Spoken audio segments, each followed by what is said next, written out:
نمو عدد الشركاء الدوليين لبث كأس الأمم الأفريقية بنسبة 50%.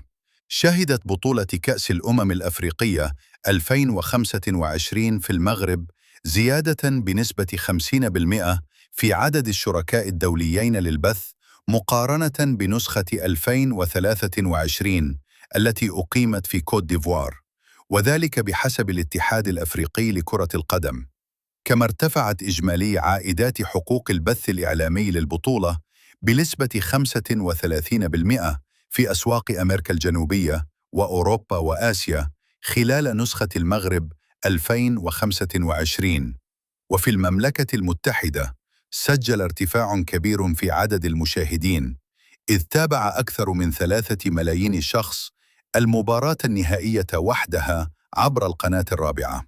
وفي ألمانيا سجلت البطولة أعلى نسبة مشاهدة في تاريخ كأس الأمم الأفريقية، حيث بلغ عدد المشاهدين أكثر من 4 ملايين.